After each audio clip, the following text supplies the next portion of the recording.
A Szabadfogás stúdiójában az ütős vendégek már készen állnak a kemény menetekre. Aki ma este igyekszik őket kordában tartani, Dévényi István. Szép jó estét kívánok! Mondok 3 verziót. A kormány robbantott, mert hogy még mindig bizonytalan a népszavazási részvételi hajlandóság. Az ellenzék robbantott, hogy mindenki azt higgye, hogy a kormány robbantott, vagy a migránsok robbantottak, mert hogy a migránsok már csak ilyenek. Bár hogy ezt az utóbbit Orbán Viktor miniszterelnök tegnap már cáfolta, de ez a 3 verzió, ez a 3 elképzelés olyan mélyen épült be a köztudatba már is, hogy bármi is legyen a nyomozás végeredménye, innen nagyon nehéz lesz kikászálódni.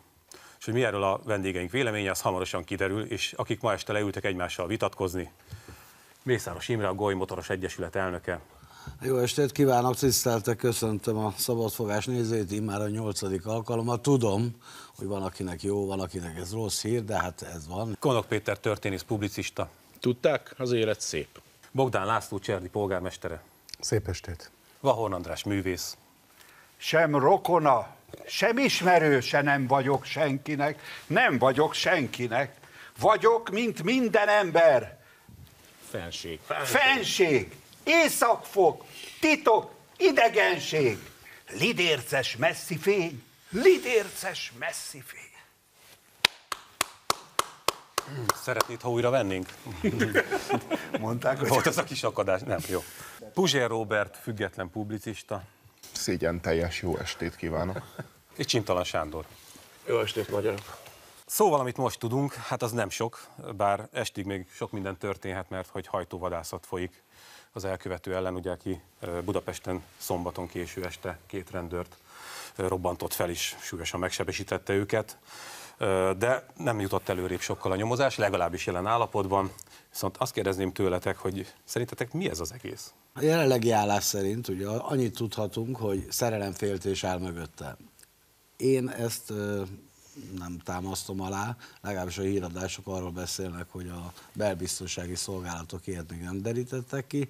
Nekem van egy teóriám, ez persze a saját teóriám, hogy ez a robbantás arról szólt, ahogy szélső balos anarchista személyek, és ez köthető, kimondom bátran, a kétfarkú kutyapárt, meg ilyenféle csoportok közé. Ne rögjetek, abban kiderül, én legalább fölvállom, aztán legfeljebb elnézést kérek, mint Merkel, hogy visszafordítanám az időkerekét, de ez a szál is élhet, miért ne élhetne, hiszen ugyan erről vitatkozunk, hogy a Fidesz csinálta ezt a robbantást. Nekem ez az álláspontom. Tetszik vagy nem tetszik, lehet nevetgélni, de majd visszatérünk rá, gondolom. A szerelemféltés az egyébként szerintem nagyon szellemes, bár nem tudom a szerelmet, azt hogy lehet robbantásokkal félteni, nem tudom, ezt hol vette. Hát úgyhogy beteg ember ez a... Hát miért? Nyilván, vagy beteg ember, vagy profi, ezt igazából nem tudjuk, nem is ez valahol ez is a lényeg, azért itt tényleg az a lényeg, szerintem, vagy az a fontos, vagy az a meghökkentő, hogy most már 3 napja nem tudunk tulajdonképpen semmit, tehát hogy így nem azt beszéljük meg, hogy ez és ez történt, annyit tudunk, ami történt, amit láttunk, mondjuk a videón is le van írva, hogy ott fölrobbant egy bomba, és 2 rendőr megsebesült, de hát aztán innentől kezdve ugye volt egy 20 órás hallgatás, aztán volt egy teljesen semmit mondó sajtótájékoztató, tehát hogy ki csinálta, azt nem tudjuk, szerintem nagyon sokáig nem is fogjuk megtudni, vagy egyébként soha, ilyen jellegű dolgoknál ez eléggé gyakori. Na de az, hogy ezt mire lehet használni, hogy az egész általános félelmet terjeszteni, hogy bele zúzunk ebbe a párbeszédbe, egyébként párbeszéd, ugye ez nem párbeszéd, hogy akkor most jönnek a különféle teóriák, és mindenkinek megvan a teóriája, hogy minden egyes csomagban azóta nem tudom már hány ilyen volt a Terjeszkörúton is, meg Baros utcában, mit tudom én, ahol ilyen magára hagyott szegény, elhagyatott hátizsákok miatt lényegében leállították a várost. Ez azért elég alaposan azt mutatja, hogy kihasználva van itt ez a történet, nem a kétfarkú kutyapárt által. De azért ez természetes, nem? Tehát egy ilyen akció után, hogyha találnak a belvárosban egy magára hagyott hátizsákot, akkor...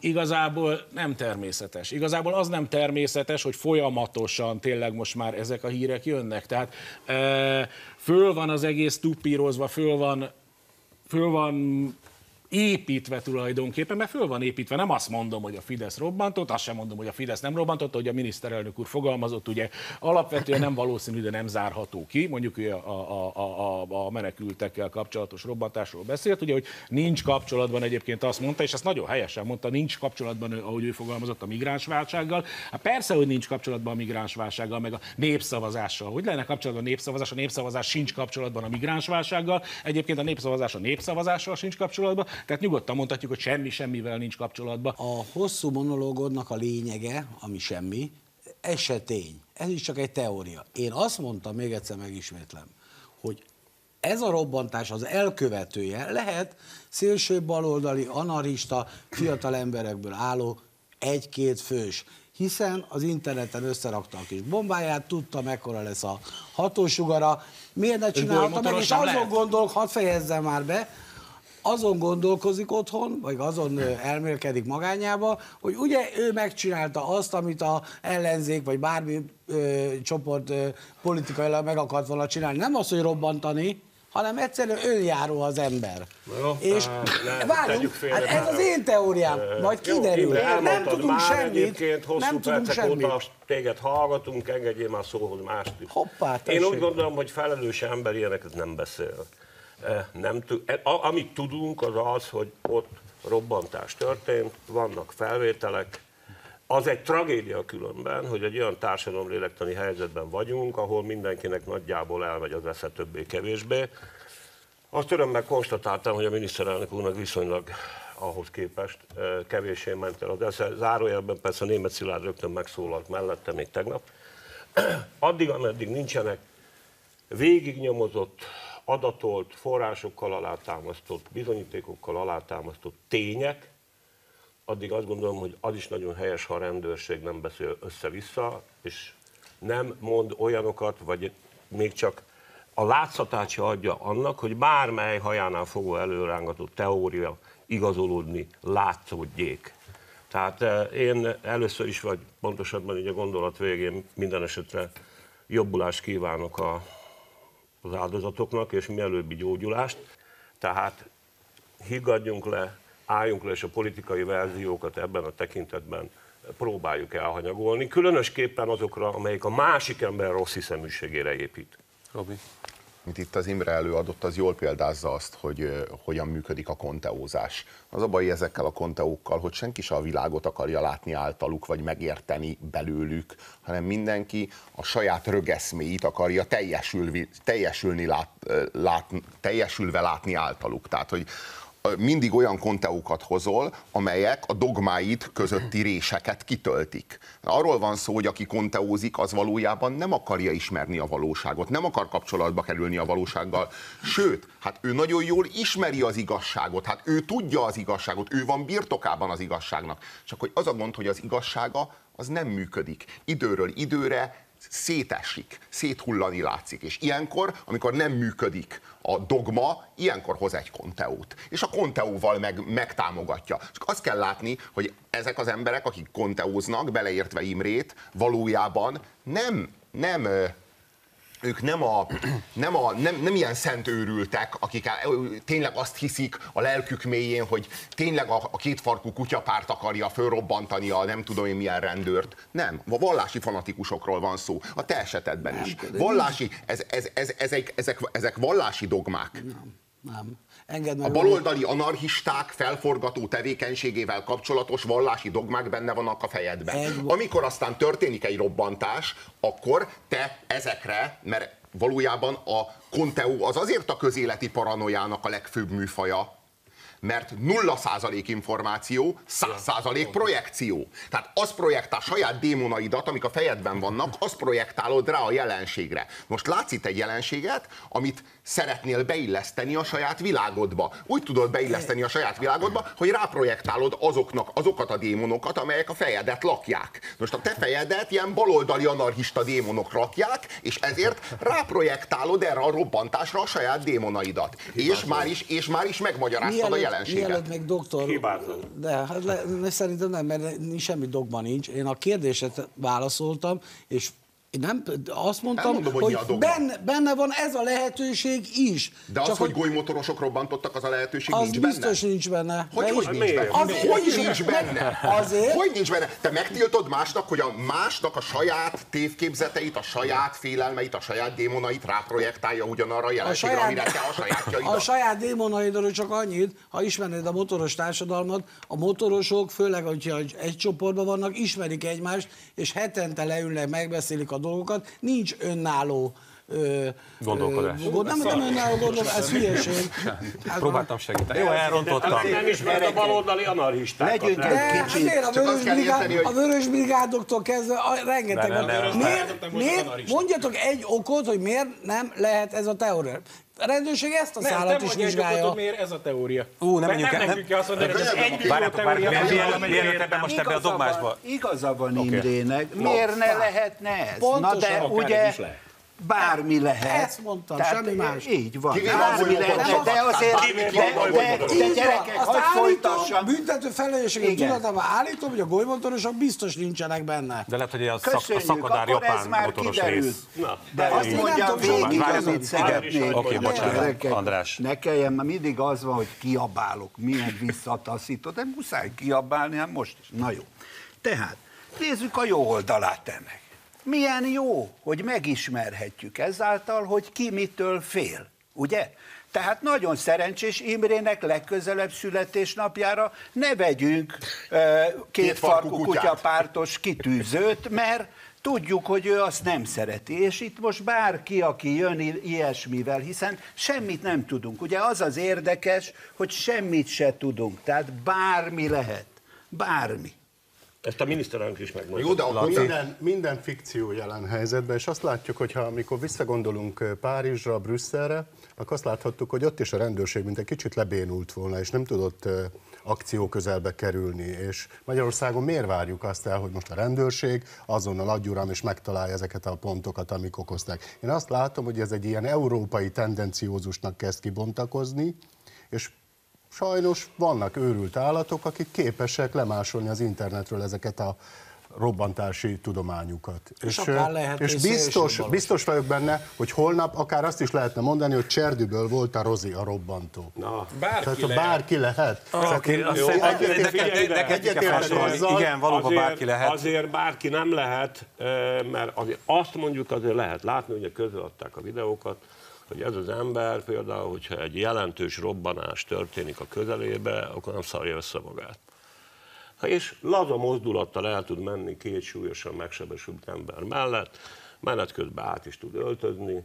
Tehát olyan ember, aki már puskaport szagolt, lőport szagolt, én megeszem a cipőmet, hogy az egy internetről összeszedett tudása alapján épült meg úgy mentálisan, hogy ezt az egész folyamatot hót nyugodtan végigcsinál. Igen, elég profinak tűnt a... Amivel az előbb Nem. Szegény Imrénket. Azt mondod, megeszem a hócipőt, hogyha nem. Te is honnan láttad, tudhat? de most a karakteréről nem látod.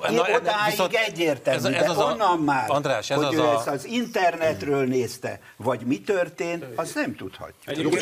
Jó, csak az a probléma, amikor emberek a saját közéleti félelmeik alapján profiloznak. Mert ez egy szakma, hogy elkövetőket profilozunk, és nem a saját közéleti paranoiánk alapján tesszük, értem? De ezt mondtam az elején, Péter. Kijött az, hogy a riposztban megjelent, hogy kérem szépen van összefüggés a brüsszeli merényletekkel, mert ugyanolyan halászsapkát viselt az elkövető, úgyhogy én például halászsapkás emberek. Nem azt mondták, jó, akkor ez végül is összefüggés. Szóval, ha már is szóba került a... Bocsánat, a Sanyit meg csak kérdés, hogy a jobb cipőt teszi meg, vagy a bal cipőt, mert ugye egyiket már... És ezért nem hagytad, hogy átmenjek a másik témára. Parancsol. Szóval, hogy ha már így szóba került az őrület, meg beszélgettünk az őrületről, egy kis őrület adalékkal hagy szolgáljak még. Hát elméletileg ugye vasárnap véget fog érni az a kampányőrület, bár én attól tartok, hogy folytatódni fog, csak egy kicsit másként fogják nevezni, de hogy amit említettem, őrület adalék, az úgy néz ki, hogy a szavazókörök bő kétharmadában nem lesz baloldali delegált a kvóta népszavazáson. Mondok számokat, szóval, hogy melyik párt hány delegáltat küldött.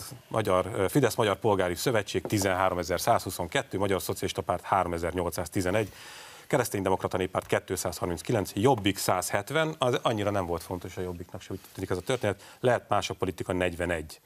Na most szerintetek ez mi? Tehát hogy lehet szavazni majd olyan pártra, amely annyit nem tudott összehozni, hogy egy meglehetősen fontos népszavazást mondjuk ellenőrizzen? Én a Jobbikot ebből a szempontból felmenteném, hát miért kéne, hogy érdekelje, amikor ugyanazt a választ és az eredményt akarja, mint a kormány. Tehát azért ezek a szavazatszámláló bizottságokba delegált ellenzéki képviselőknek elvileg ugye arra kéne odafigyelniük, hogy hát a szavazásban ne történjenek problémák. Mondjuk a kormány oldal ne csalja el a szavazást. Egyébként jellemző, hogy mint ahogy mindenkinek megvan a teóriája ma Magyarországon a robbantásról, úgy mindenkinek megvan a teóriája arról, hogy nagy valószínűséggel ezekben a választásokban nem lehet megbízni, vagy ugye meg lehet bízni, tehát éppen úgy szét vagyunk szakadva körül a történet körül is, de hát a Jobbiknak ebben tényleg nincsen rezsie, hát most ők azt lessék, hogy a javukra csalnak el kormánypártiak. Amúgy pedig, hát, hogy mondjam, én tényleg úgy vélem, hogy az ellenzékinek nevezett pártoknak kutya kötelességük lett volna ezt elvégezni, mert hát ezért fizetjük őket, mert azért ne felejtsük el, hogy őket is mi fizetjük, tehát a hatalomban nem csak a kormány tartozik bele, hanem a hatalom részét képezi valamilyen módon az ellenzék is. Én a részemről természetesen nem megyek szavazni, mármint hogy nekem természetes, tehát ezt az egész kutyakomédiát én elutasítom, és nem tartom fontosnak, de én nem vagyok egy politikus, aki nem ebből élek, nekik bizony, ők nem tehették volna meg ezt konkrétan, hogy... Jó, azért egy megjegyzésem hagy legyen, azok az emberek, akik adott esetben oda mehetnek a szavazókörökbe, ezek az emberek nem abból élnek. Ezzel együtt egyébként az egészet botránynak tartom, egyébként a Jobbik részéről is. Lehet, hogy teljesen elhomályosult, magát nagyon kompenzáló atavizmus vagyok, de a népszavazás vagy az ilyen demokratikus aktusok iránti tiszteletből eleve a pártoknak, és itt ugye a parlamenti pártokról van szó, kutya kötelességük lett volna ott megjelenni. Nekem azt bizonyítja ez egyébként, hogy a magyarországi pártok nem néppártok, és ebben az értelemben egyébként, ebben az értelemben, mert ebben az értelemben egyébként a Fidesz-sel, mert rengeteg embert az apparátusokból, az állami apparátusokból delegálnak jószerivel és parancsra mennek oda, nem párt iránti lelkesedésből. Ez egy szimptóma, és ez egy nagyon-nagyon-nagyon veszélyes és súlyos jele annak, hogy a magyar pártok szó szerint egytől egyig kliens pártok és vezérelvű pártok. Tehát, ha nem mozgósítja, vagy akik nem mozgósítják, azok részéről is elemi kötelezettség lett volna, és nem a gyanú miatt, nem a gyanúper miatt, meg hogy majd meghamisítják, meg nem, hanem azért, mert ez a kötelezettség ezzel jár. Úgyhogy a dolgot mindenképpen kiállították magukról, hogy semmilyen módon igazából definíció szerint pártnak nem nevezhetők, és abszolút felelőtlennek tartom ezt a magatartást. Micsoda nyomorult ellenzéke van ennek az országnak, te jó Isten. Saját szektájukat nem képesek megszervezni, de országot akarnak vezetni. Hát pont ez kéne még csak. Az az igazság, hogy a hazai ellenzéknek két fő ismérve van. Az egyik az az, hogy minden ízében remeg a hatalomért, a másik az, hogy minden ízében kormányképtelen. És alkalmatlan arra, hogy vezessen egy saját pártot, egy saját szektát. Itt ez a legnagyobb probléma. És hogy választási csalás, én nem tudok hinni a választási csalásban, ami a kulisszák mögött zajlik, mert a szemem láttára látom a választási csalást. Itt zajlik a szemünk láttára a választási csalás. Az igazi választási csalás az, amikor van egy program, és van mögötte 100 millió forint, és itt van egy másik program, és van mögötte 100 milliárd forint. És amikor ezt látom, hogy gyakorlatilag marketinges eszközökkel mossák az emberek agyát, az egyikükét egy nagy multicég, a másikukat meg egy kis vagy középvállalkozás, és ezt nevezzük politikának, és ezt nevezzük politikai pluralizmusnak, én ebben látom a választási csalást. Meg van hekkelve a rendszer, nem a kulisszák mögött. Nem kell konteózni hozzá. Itt zajlik a csalás a szemünk láttára. Egész biztos lehetsz benne egyébként, hogy a kulisszák mögött esélye nincs annak a kis szerencsétlen embernek, aki ott ül és számlálja szavazatokat, mert mindent le kell adni, a tollakat le kell adni, elvesznek tőled mindent. És ott ülsz. Annyit hagy az Imre az azt mondta, hogy ez pedig az én konteum. Tehát az az én konteum, hogy az egyik kampány 100 millióból, a másik az meg 100 milliárdból zajlik. Értem, Robi, nekem lehet, neked nincs konteum. Szóval Lacihoz visszatérve, hogy annyiból lehetett volna érdekes, azon túl, amit Sándor elmondott, hogy azért talán illet volna ott összejönni a megfelelő létszámú pár delegáltnak, hogy valószínűleg sokan, vagy többen, mint általában készülnek arra, hogy érvénytelen szavazatot adjanak le, és mint kiderült, nem is olyan egyszerű érvénytelenül szavazni, tehát ilyen szempontból most még talán tétje is lett volna. Talán annyi műhelytitkot, vagy intimitás, nem tudom, elárulhatok, hogy nagyon a kezdetektől figyeltem azt, amikor megjelent a bolykott kifejezés, és miután van némi ismerettségem, itt ott jeleztem, vagy javasoltam, vagy felvetettem, vagy megkérdeztem, mint érdeklődő állampolgár, hogy mégis mit terveznek a pártok, és most nem akarok itt senki nyilvánosan megszégyeníteni, bár majdnem az egész bagás meg lehetne. Még a legintelligensebb is úgy nézett rá, mint egy hülyére. Hát nem tudom. Tehát még ráadásul intellektuálisan sincsenek ott egyáltalán, hogy egy ilyen apró manuális dolgot, és akkor itt hagy értsek egyet. Na, ezek akarnak országot vezetni? De melyik pártokra gondolsz? Csak kétszer kell érvényesen szavazni. De melyik pártokra gondolsz? Mert az az érdekes, hogy tegnap a fideszes képviselőket kérdezte meg egy riporter, hogy mi lesz a szavazás után. És egyik se a 15-ből nem tudott rá válaszolni. Nem tudom. Akkor én megválaszolom. Jó, persze, senki nem. Egyébként tovább folytatódik ez a balhé, nehogy félreértés legyen. Az, hogy a fideszes képviselők nem tudják... De tudod, miért folytatódik? És azt nem mondtam, hogy abból, hogy az ellenzék nem alkalmas, abból azt sem mondtam egyébként, de én nem ezt akarom most mondani, hanem azt akarom mondani, hogy tudod, miért folytatódik? Mert folytatjuk.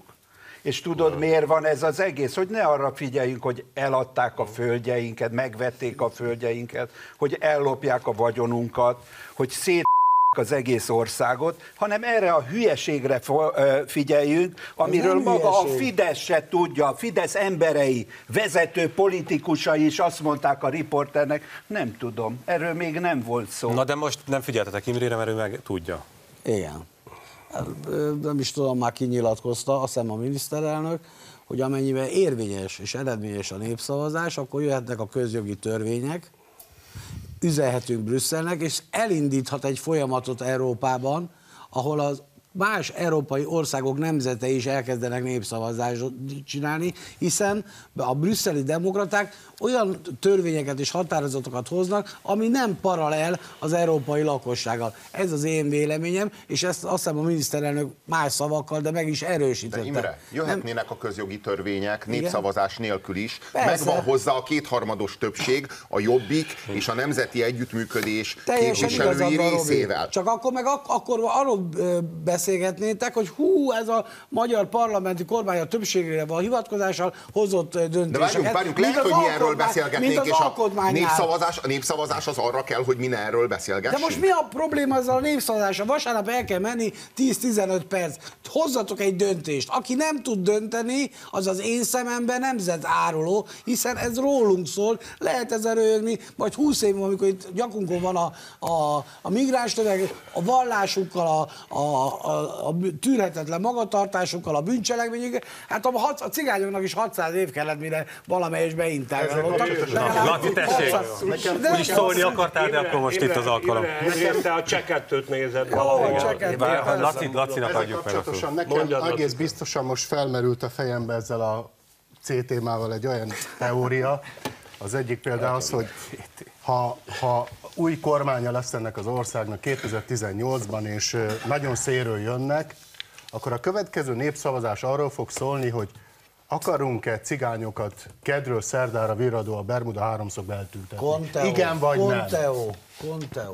De hát szeretjük a konteókat, Imre, ja, nem? És különben is, ami biztos, hogy október 3-án ki fog derülni, hogy mínusz 15 milliárd a költségvetésből. Amúgy azt viszont szeretném visszautasítani, hogy aki nem megy el szavazni, az nemzetáruló. Az én szememben. A te szemedben, az egy dolog. Közben. Lehet egyébként mindenféle törvényeket hozni, igazából mondjuk a magyar parlamentben, de azt mondja meg nekem valaki, hogy ezzel a népszavazással, meg akár az alkotmány módosításával mennyiben oldjuk meg a globális éghajlati problémák kihívásait, mennyiben oldjuk meg a közel-keleti háborút, a szír háborút, hogyan járul ez hozzá ahhoz, hogy a törököket rábírjuk arra, hogy a Tigrist és az Eufráteszt ne zárják el a szíriaiak felé? Hogy oldjuk meg azt a problémát, hogy a digitális világ azt hozta, hogy egyébként Yusuf ül a Szahara közepén, és egyébként látja a digitális térben, hogy Kölnben jó csajok vannak. Ezekre a problémákra ez miféle választ ad? Azon kívül, hogy még egy dolgot, viszont egy dologhoz belevert egy komoly szöget a koporsóba. Abban a tekintetben, hogy Európa nemzetállamai, itt brüsszeleztek, hát azért mi olvasott emberek vagyunk, ne csináljunk már egymásból hülyét, nem Brüsszel. Itt a nemzetállamok szarakodnak egymással a saját érdekeik mellett, és én pont azt mondom, hogy attól viszont ez a népszavazás messze távolabb visz, hogy legyen európai megoldás, azaz európai hadsereg, európai külpolitika és európai határvédelem. Hát meglátjuk. Imre, csak egy valamit árulj el nekem, kérlek. Mi értelme van kockáztatni az érvénytelenséget, meg a döntéshozatali képtelenséget mondjuk azzal, hogy nem megy el 50%, hogyha megvan a parlamenti többség ahhoz, hogy megvédjük az országot a migrációtól. És ehhez képest meg kockáztatni kell a döntésképtelenséget. Nem érzékeled, hogy álságos ez a dolog? Nem érzékeled, hogy itt valójában a hatalom tematizálni akar egy bizonyos téma mentén, miközben lopja az országot, Imre? Biztosan a cseh egyet néztem, mert átváltottam a 2-ről az 1-re. Arról van szó, hogy van itt egy probléma, amire a miniszterelnök hozott egy döntést, és a népet kérdezi meg, és ezáltal könnyebben és határozottabban tud állást foglalni Brüsszelbe, Európába. Van egy probléma, oldjuk meg, jó a Sanyé felvetése, a probléma helyszínére kell összpontosítani, ott kéne rendben... De miért nem arra reagálsz, Imre, amit mondtam? Azt mondta, miért kockáztatja a hatalom a döntésképtelenséget? Akkor megismétlem. Robi, mert ennyire kíváncsi a nép hangjára. És ha mellette van, akkor ezzel a háta mögött tud dönteni. Így van, és ha nincs, akkor megjöjjenek a migránsok. Nem jöhetnek a migránsok, legalábbis azért én biztos nem engedve egyet. Ezt most már nagyon-nagyon pörögtök körbe körül. Szóval mögé a történet mögé biztos, hogy lehet konteókat tenni, mert hogy Vona Gábor kiszúrta, hogy őt paparazzik próbálják lefotózni, tehát nyilván le is fotózták, de az egyiket kiszúrta akció közben. Utol is érte és állítja, hogy ez ugyanaz a fotós, mint aki korábban a Habony Árpád féle riposzt újságnak dolgozott. A legfrissebb hír az, hogy Vona Gábor ismét kiszúrt egy paparazzi, de ezt most nem sikerült elkapnia. Ugye Simics Kalajosról is hallottuk, hogy őt is le akarták paparazzik fotózni. Juhász Péter bejelentkezett, hogy szintén. Hát a Volner sztorit azt egyszer már megbeszéltük, és hát a Spéder sztorit meg már 2-szer is, vagy 3-szor is megbeszéltük. Ez most mi? Hát Básti elvtárs is rettentően fel volt háborodva egyébként, hogy ugye ő már tér, és őt már meggyilkolni se akarják. Tényleg, hát könyörgöm, ez az egész politika, ez egy showműsor.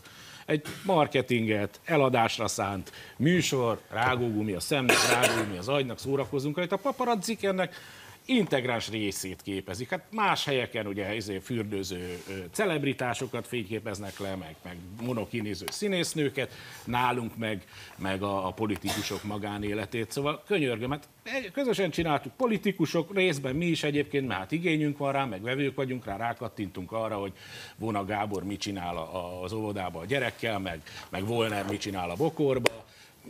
Ez komoly mennyiségű kattintást hoz, erre létezik egy szakma, lesifotós, meg paparazzi, meg mit tudom, kielégítik. Én nem igazán értem, hogy... Tehát egyrészt persze felháborító, hogyha engem így paparazzizának, hát megpróbálnék ezzel ellen inkább tenni, de hát ugye engem nem paparazzizik, hála jó Istennek senki. Szép, nem szép vagyok, csak nem vagyok tényező.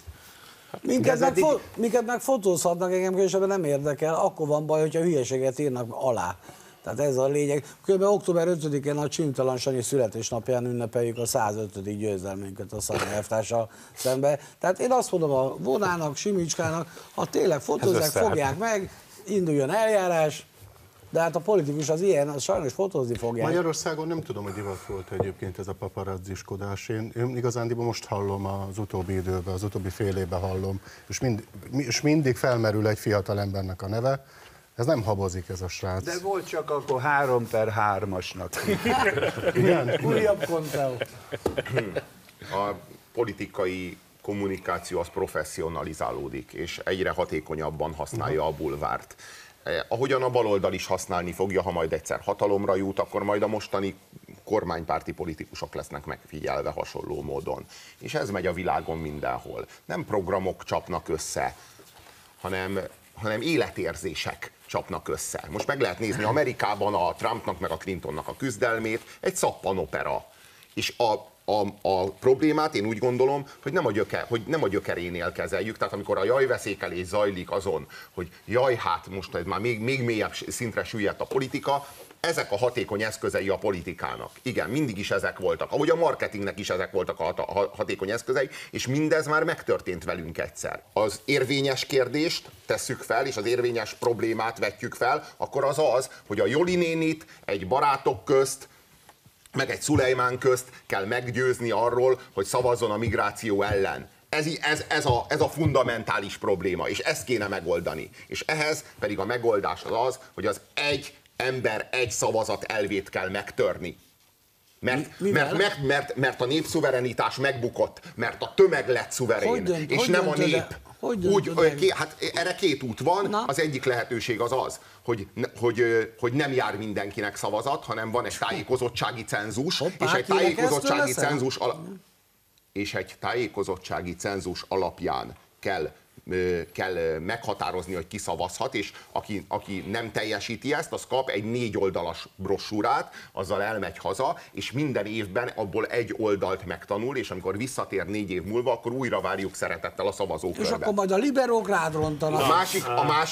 A másik lehetőség az, hogy egy embernek ne egy szavazata legyen, hanem legyen több szavazata, és legyen negatív szavazat is. Volt egy cseh matematikus, aki nem olyan régen javasolta ezt, hogy több szavazatot adhasson le egy ember, és ilyen módon is lehetne valamilyen módon differenciálni a szavazatokat. A lényeg az, hogy a népszuverenitás megbukott. És minél előbb nézünk szembe ezzel, hogy megbukott, hogy valójában multimarketinges eszközökkel értékesítik ezeket a reklámarcokat, akik ma már a politikai programok helyére léptek, és hogy ezek a multimarketinges eszközök, ezek lehetetlenné teszik a politikai programok mentén zajló elvi vitákat. Azért ebben most itt ebben a kis hazában van egy szokatlan elem, mert ez a jelenség, ez a paparazizás, ez minden esetben nyilvánvalóan és bizonyítható módon állami pénzen, államhoz kötötten a hatalom megbízásából zajlik. Én nem gondolom, hogy megtörtént. Azon kívül láttuk, hogy mi történt a Spéder után, azon kívül nem gondolom, hogy ezek hülyék, tehát ha el akartak volna bújni, akkor elbújtak volna, ha azt akarták volna, hogy ne vegyék őket észre, akkor nem vették volna őket észre. Én inkább azt a üzenetet emelném ki, nyilván több üzenet van ebben a történetben, az, hogy a nagy testvér figyel benneteket, drága elvtársaim. Térjünk át az utolsó témánkra. Hát ez majd szerintem itt már nem lesz akkora egyetértés, majd meglátjuk. Ugye romákról van szó, mert hogy a magyar cigányságot képviselő néhány szervezet bejelentette, hogy beleállnak ők is a kampányba, és a nem voksra fogják buzdítani a roma honfitársainkat. Büszke vagyok rájuk. Ezzel... Legyen rád Brüsszel a Mészáros ünnep. Azt hittem azt, hogy legyen rád Brüsszel, teljesen képzel. Szóval, hogy ezzel párhuzamosan egy másik hír pedig az, hogy 4 nagyon fontos szervezet szűnik meg, vagy fejezi be a működését. Ezek a hátrányos helyzetű gyermekeknek alapítvány, a Nemzeti és Etnikai Kisebbségi Jogvédő Iroda, a Roma Sajtóközpont és a Roma Veritas. Szóval eljutottunk oda, hogy most 2016. októberében nem nagyon van magyarországi cigányságnak érdekképviselete. Hát, hogy is mondjam. Tehát abban az országban, ahol a mély szegénységben élő, és nem tudom, hogy joggal vagy jog nélkül kirekesztett, megteremtett világban cigányokat manipulálni segélyekkel, vagy segély kevesebb lesz, elveszem a pénzedet, menj el szavazni, szavaz nemmel, óriási bűn. És ebben megint beleállt ez a bujkálós Farkas Flórián és az apparátusa, aki nem túl nagy egyébként, és nem is tudom, hogy a miniszterelnök mit zabál rajta, hogy mi az, amit tud az 1600 millió lenyuláson túl, mit tud felmutatni az országban, hogy hány embert fognak tudni mozgósítani. Én ebben nem vagyok egészen biztos, hogy neki október 3-án helye lesz ebben a pozícióban még. A cigányságot két elemében szokták jól használni, amikor muzsikálni kell, meg szavazni. Ebben mi úgy látom, hogy nagyon jók vagyunk, és ebben a két aspektusból vesznek minket elő. Az elmúlt 25 évben legalább 6-szor voltam honfitárs, azt megelőzően sose vagyok honfitárs. Igazán nem értem, hogy miért csak ekkor vagyunk fontosak ennek az országnak, vagy ezeknek az aktuál politikai kormányoknak. Nyilván, hogy a jogvédőkből kivonult a Soros, ha jól tudom, ez a Soros téma. Az tőle kéne megkérdezni, hogy mit végeztek rosszul, vagy mit csináltak jól ezek az emberek, akik ezeket a szervezeteket vezették. Nyilván a cigányságnak nem kellene kitüntető figyelem és külön lámpafényen megvilágítani ezt a kérdést, hiszen megint itt akkor elő lehetne venni ez a Conteo Dumát.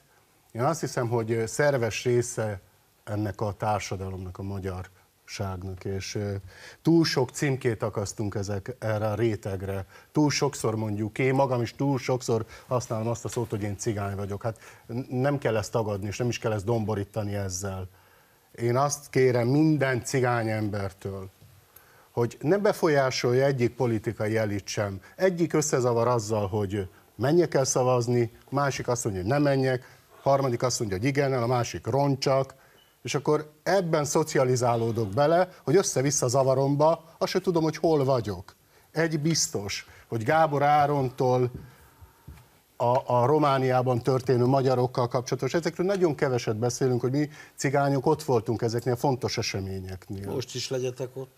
De ne úgy, hogy bármelyik politikai elitnek a ribanca legyek, és az egytálpörköltes szavazója. Itt azért kétféle cigány szervezeti tömörülésről van szó. Az egyik, ugye, amelyik tulajdonképpen az Imre szavaival nemzetárulást követel, ugye ezek, akik egy bizonyos fajta szavazásra szólítanak fel, mert ők azt árulják ki, hogy ők ennek a nemzetnek kvázi a tagjai, politikai jogaik vannak, ezt árukba bocsátják kis krumpliért, némi segélyért, és a szervezetek vezetői pedig óriási pénzekért. Iszonyatosan megalázó, úgy gondolom, a cigányságra nézve, iszonyatosan megalázó a többségi társadalomra nézve, mindenki számára megalázó egy ilyen történet, mert nem csak zenészként és szavazóként, hanem mumusként is, most éppen ugye másodrendű tartalék mumusként, hogy ha majd a migránsok, akkor a cigányok. Ti egymásnak állítva már, mint a cigányság és az úgymond menekültek. Péter, ez hogy vidéken nem kérdés az, hogy nem napi renden van ez a kérdés, nincs napi renden a szavazás, a választás lehetősége. Akkor mondjam végig, a másik oldalon viszont olyan szervezetek lehetetlenednek el, amelyek valóban nem politizálnak a szó hagyományos értelemben, igennel szavazunk, vagy nem szavazunk a hülyeségre, hanem valóban komoly, konkrét ügyekkel foglalkoznak, a nyomorral, a hátrányos helyzetű gyerekek felzárkóztatásával, jogvédelemmel, olyan dolgokkal, amik eszenciálisak, hogy bármi történjen ebben a történetben. Na most ebben nincsen benne az állam, ugye ebből az állam eleve kiszállt, ezek állami feladatok lennének, ezek a szervezetek, kvázi állami feladatok, állampótlóként működtek, erre nincs pénz. Marhaságokra, népszavazásra, arra baromi sok pénz van.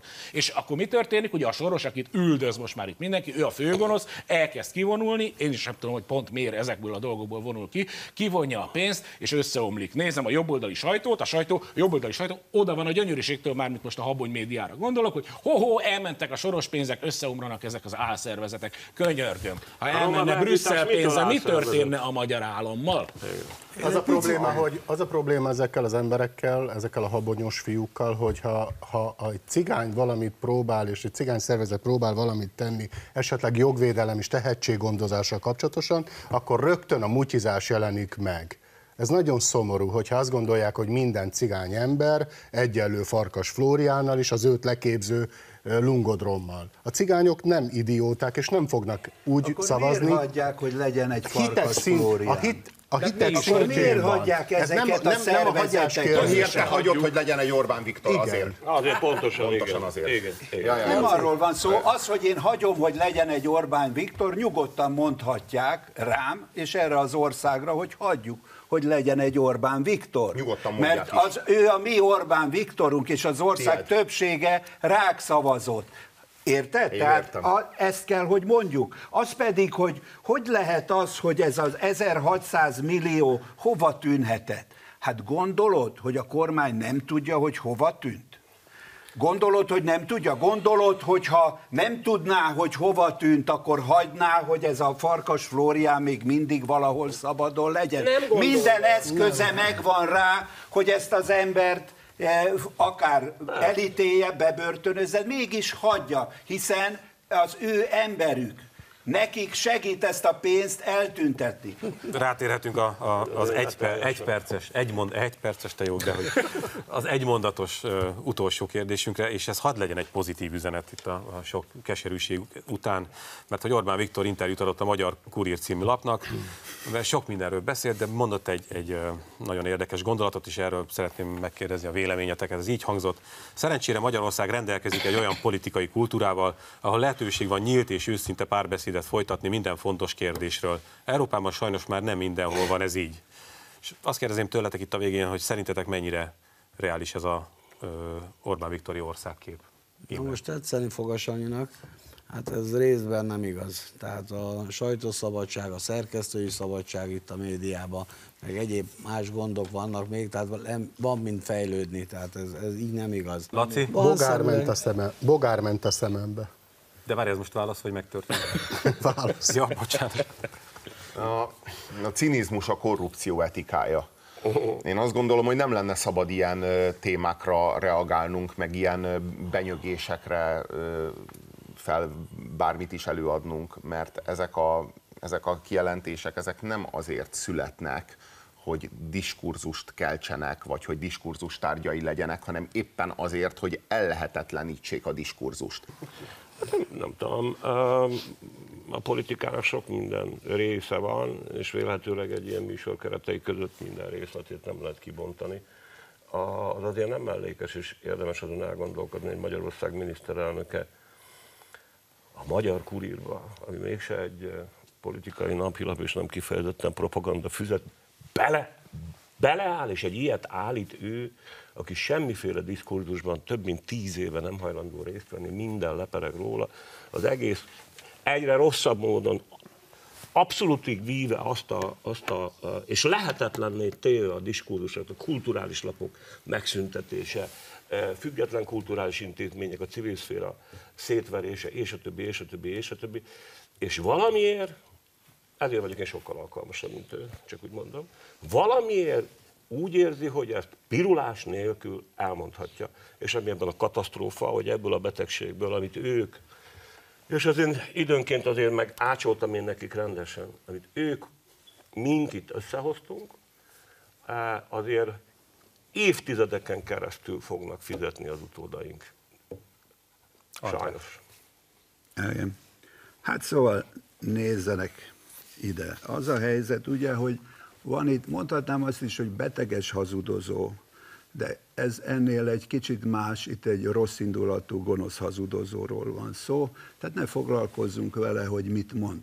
Ellenben csatlakozom ahhoz, amit Robi barátunk már fölvetett. Igen, nagyon nagy gondok vannak, összeomlottak eszmerendszerek, amik érvényesek voltak eddig, el kell kezdeni gondolkozni és beszélni arról, hogy mi lehetne helyette. Nem ezzel az emberrel foglalkozni, bár itt ül a nyakunkon, és még egy darabig itt lesz. De most már ne foglalkozzunk vele, ismerjük a mesét a farkasról kiáltozó emberről, igaz?